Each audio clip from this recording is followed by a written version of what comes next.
Yo, what's up, guys? This is David Huang coming at you from supplementsuperhero.com, and definitely excited to do this quick Pterostilbene review for you.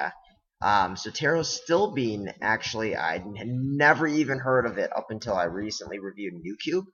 So NuCube is actually a nootropic supplement I recently reviewed, and I'm not a nootropic expert by any means.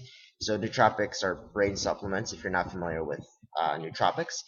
But I decided to just kind of do a quick video on each of the ingredients in NuCube, just because it's like it's got so many ingredients in it condensed into just one supplement that you can't really cover all that information in one video. So that's why I decided to do a little more research on Pterostilbene and go into a little bit more depth on it, just to give you guys a little bit more background on it.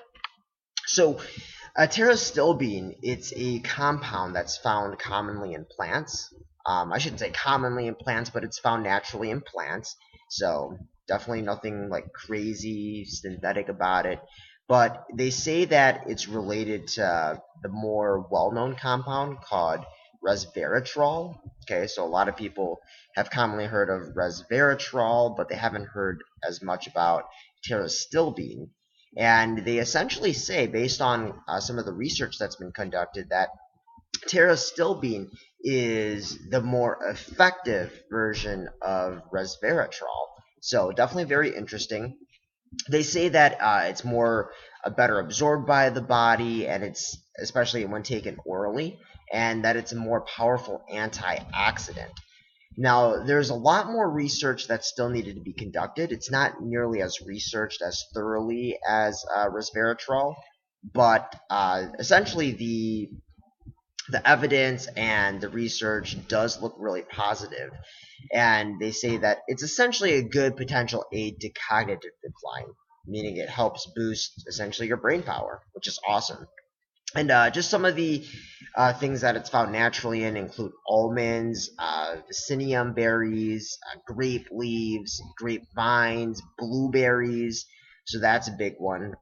They say that it's essentially the big key ingredient in blueberries. So if you're not familiar, blueberries are commonly known as the brain fruit.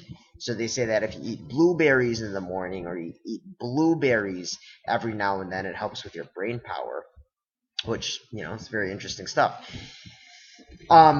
They say that even low dosages, so you don't need like a really, really high dosage of pterostilbene to really get some of the benefits. They say that even with low dosages, like 10 milligrams and even less, there seems to be some benefits to it. So definitely very interesting. And they say that in higher dosages, there's actually a lot of other benefits. So just not like 10 milligrams, but if you eat like tons of blueberries, tons of almonds, tons of those types of berries, in high dosages like 250 to 500 milligrams, it's said to have other health benefits such as reducing your cholesterol and even reducing glucose. So they've done these tests in some animals, and they say that those are some of the cool benefits besides increased cognitive function. And some even go so far as to say that pterostilbene can decrease your insulin resistance. Okay, so for basically, just to give you an explanation, for diabetics, they have a high level of insulin resistance, meaning their pancreas secretes insulin to their blood, but it doesn't break down the sugar as fast, it doesn't break down the glucose as fast. It's to pump more and more and more insulin. Okay, so that's essentially why diabetes is caused, high insulin resistance. But basically, they say that taking pterostilbene can help decrease that insulin resistance. Your body's going to be more sensitive to insulin, so therefore your body doesn't need to pump as much insulin to break down the glucose in your body. So what that means is, if you want to help fight your diabetes, potentially eating pterostilbene, eating a lot of blueberries can be super helpful for you. And they even go so far as to compare it to metformin. So metformin is a type of medication that a lot of diabetics get on. So for people who have type 2 diabetes, that don't have it like so bad that they need an insulin shot. They take metformin. It's a pill, and they say that pterostilbene is potentially comparable to metformin. Okay, obviously I say potentially because it's not the exact same thing.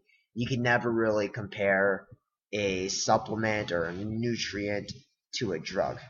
Okay, it's a little messed up, but anyways, um, the key thing is pterostilbene, good for your brain in high dosages, potentially good for your cholesterol and good for your blood sugar levels. So, anyways, hopefully that gave you a little bit of background on pterostilbene. The bottom line is, though, that there's still a lot more research to be done. There's still definitely a lot more research going on. And again, if you want to learn more, just let me know. Feel free to leave a comment in the comment section below. Any comments, questions, criticism, compliments, let me know. And let me know your thoughts. I mean, what have you heard about pterostilbene? Bad stuff, good stuff, neutral stuff? Still don't know a whole lot about it. Let me know in the comment section below. Also, if you're interested in learning more about NuCube, which is a pretty cool nootropic supplement that I had the opportunity to try out, test, review, feel free to click the link down below. Right above the comment section, I've got a link that goes directly to where you can get NuCube, where you can learn about NuCube, read up on the various ingredients on the product. Also, in the description below, I have got a link that goes to my full-on product review of NuCube, where I go into a lot more depth, a lot more detail about the product. Feel free to check that out. As always, guys, have a phenomenal day. Thanks for watching. As always, sup it up.